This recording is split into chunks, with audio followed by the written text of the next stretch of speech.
Yeah, I think, when the decision was to sort of conflate the two stories of her mother's passing, that's how that was the idea. We didn't know how we were going to do it or how it would transform, but we really liked it because it was something close to Nancy.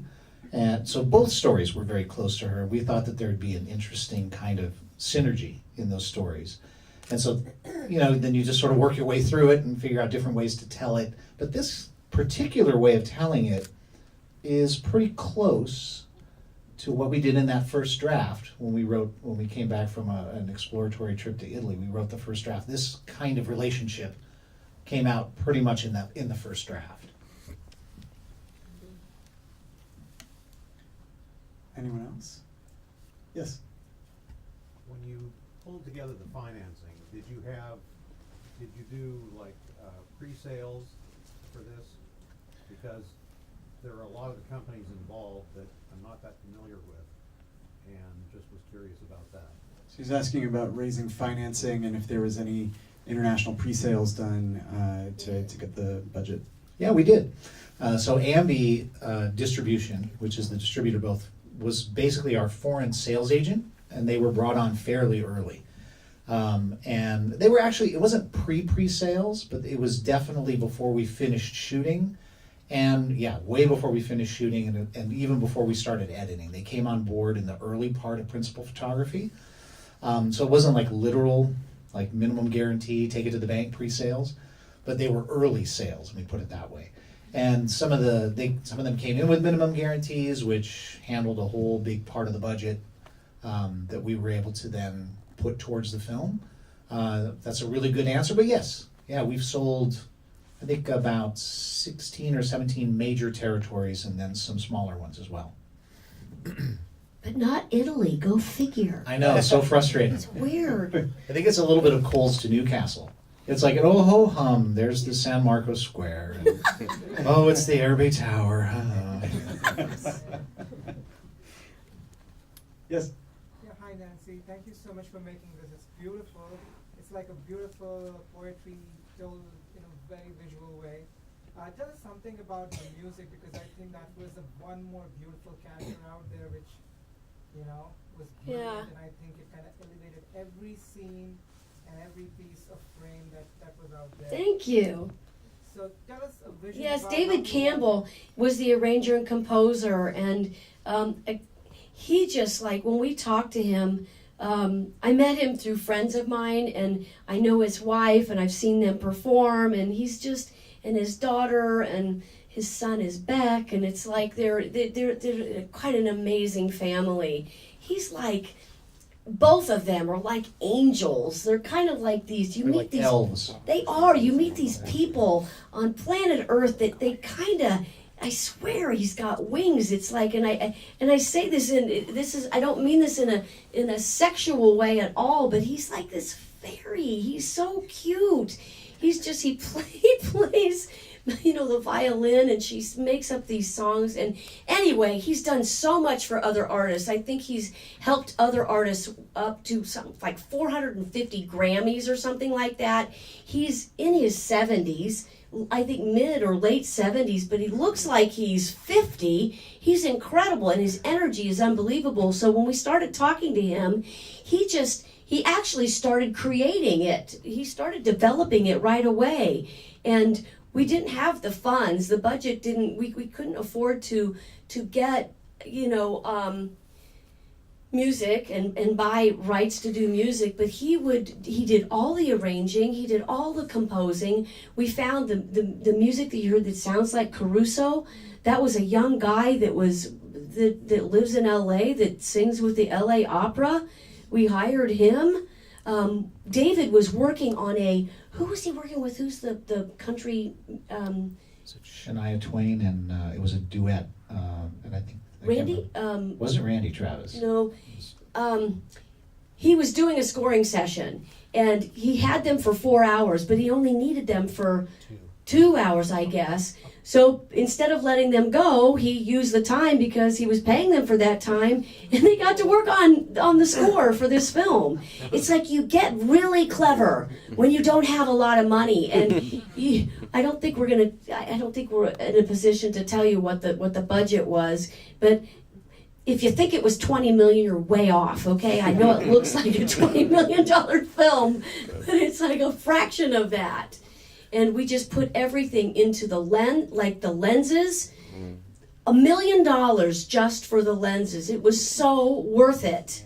And having a good DP was just, Kevin Garrison and plus Tehran, he's trained. Not only is he a director, he's a DP, he's an actor. He knows about costuming. He knows about he's kind of he's a visionary himself, like Fellini, and his style was very much like that too. I sort of have taken off from the music, but we just love David. Everything that he did, he'd come back and say, "You want to hear something? I've got something else you can listen to." Just it's like, oh, I love you. And a lot of those, sounds that we're sort of accustomed to being done by electronic sources and the sort of switch, all of those were hand created.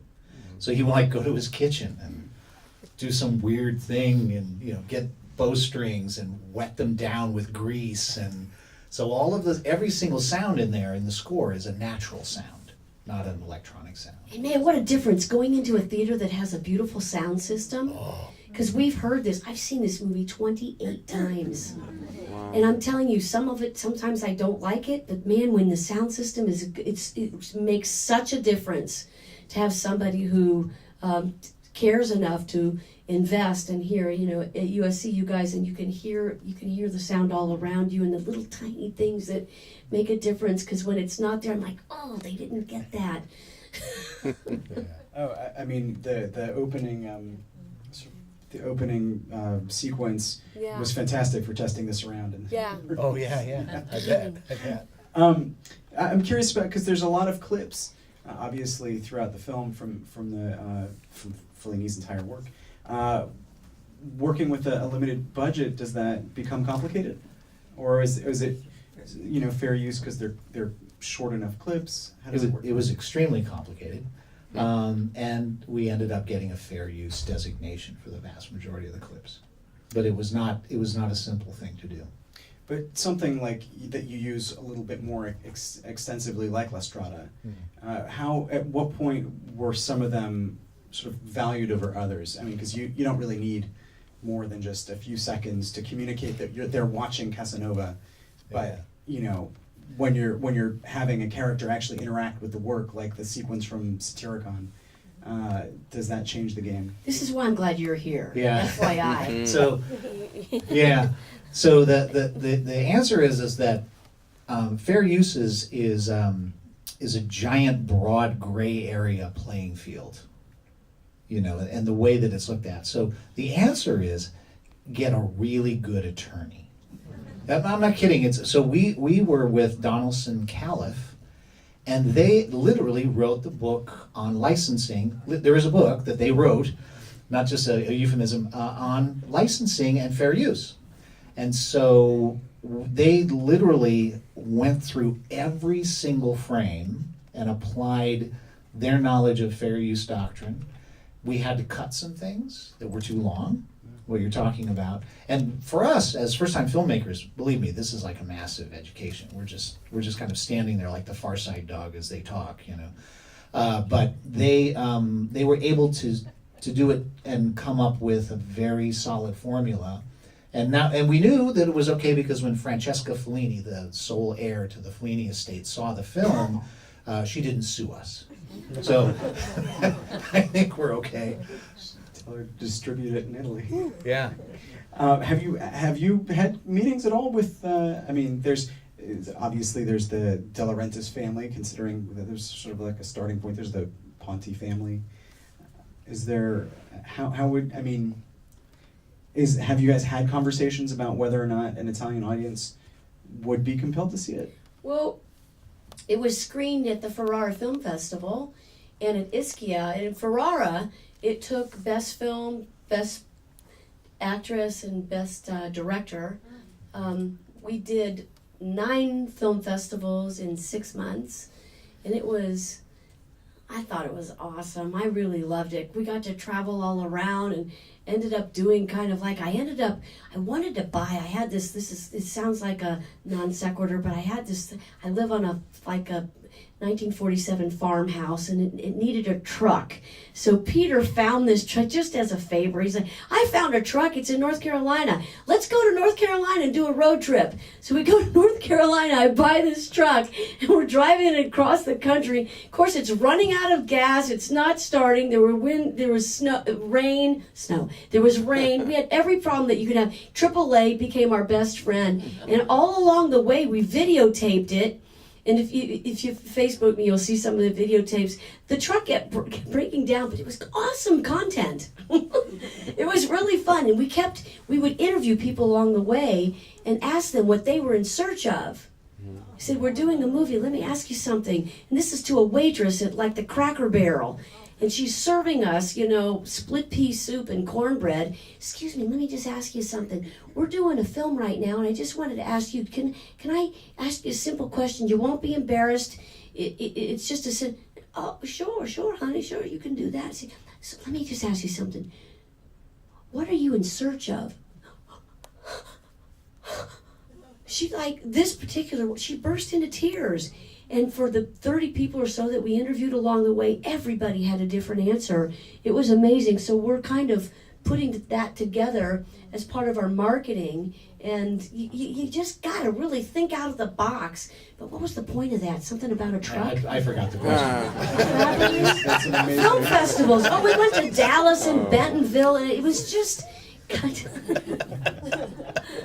it was fun. Do you like that question, by the way? As a good because it's marketing, but it's also really gets people thinking. Yeah. You get really fantastic answers. Mary Lynn Rice-Cup, her answer was one of my favorite. I probably will misquote it, but she said, "Well, I think I'm looking for safety, but what I choose to do is adventure. So I think I'm really looking for adventure." That was a good answer. Yes. You obviously seem very inspired by this film and the fruition of its. Do you have any subsequent work that you're going to do as far as filmmaking? Yeah, so Sure. asking if you guys are planning anything in the future. Sure, we have. Hell yes. We have, I don't know, half a dozen scripts that are in various stages of development. We have scripts that are done, and we've got one that seems to be on the front burner right now that's very different. They're all very different than Fellini.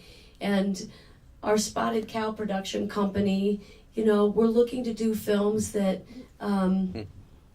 inspire, has a carpe diem type of theme to it. Your protagonist is looking for something, and there's an adventure there that's to be had and a change that occurs. Yeah. Something like that. So it's not any particular genre. It could be across the board. I'm not sure that a horror movie would quite fit a message, but perhaps we could be the first one that did that. But yeah, that's a great question. Any animation? Yeah, we Yeah. have a couple of Yeah. animation projects, and we're very excited. I mean, there's just such a massive commitment. Animation making a regular film is hard. Making an animated film is ridiculously hard. Or Simpson live action. I'd have to work out some kind of a There'd be some deal. license. There'd be Yeah. some rights issues there. Copyright infringement, maybe. Yeah, I mean, you partner with Fox or whatever. Yeah. Fox is the easiest company to work with, too. Oh, yeah. Yes. No comment. What did you learn about screenwriting from this experience? Oh, wow, what a great question. Wow. What I learned from it is that you have to allow yourself to ride. Well, I'm kind of stealing this from somebody else. You have to be willing to ride the horse in the direction that it's going. If you have a script, I can't imagine it ever being shot exactly the way that you wrote it. when it's such a collaborative art form. You have to be resilient. You have to be mercurial as a writer to be able to see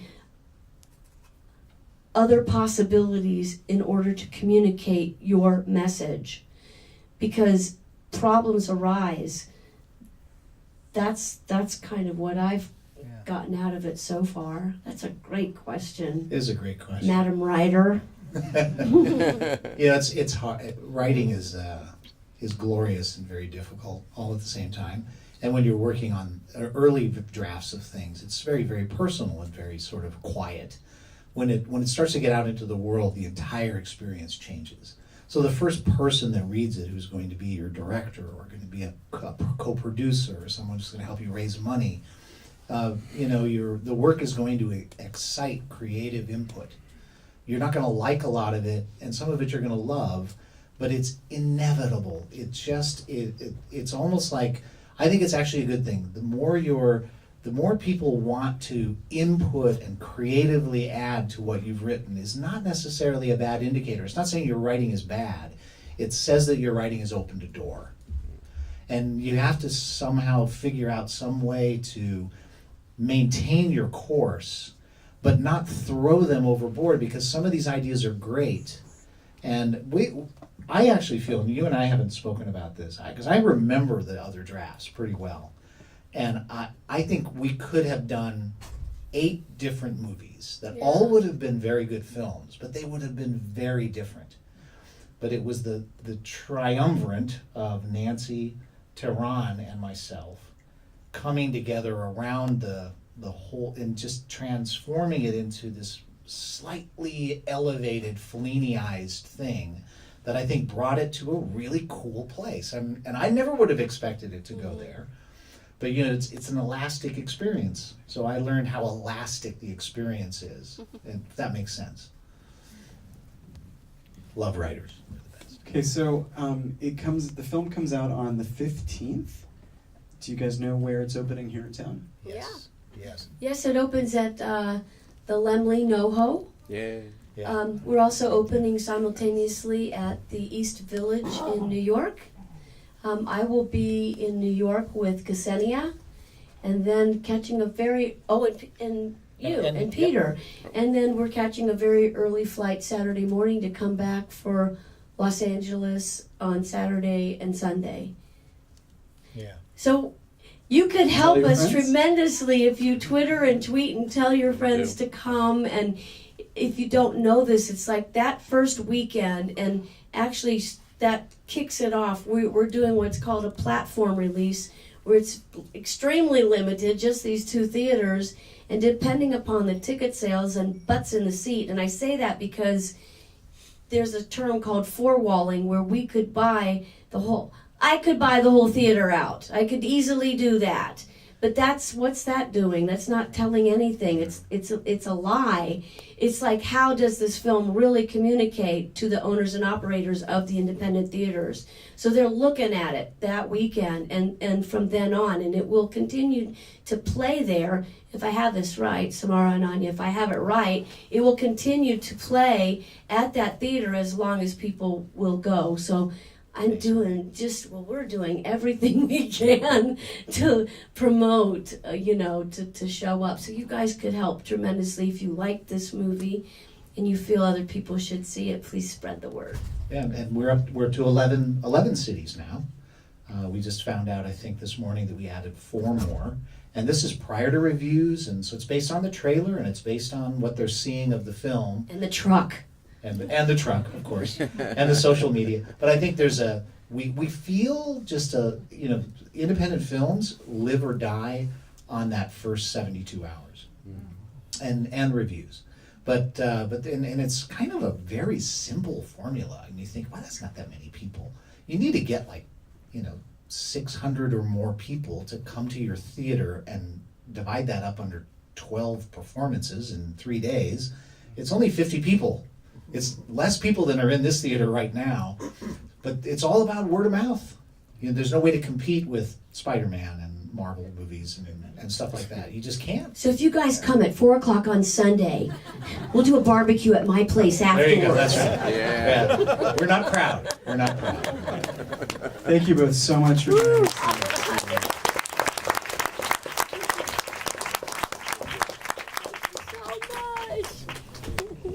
It's really a pleasure. I'm also a big fan of very much. I love the movie. You know, my personal favorite is La Dolce Vita, so I just loved that sweet couple. No, actually, Yeah. prefer. David O'Donnell and Oh, okay.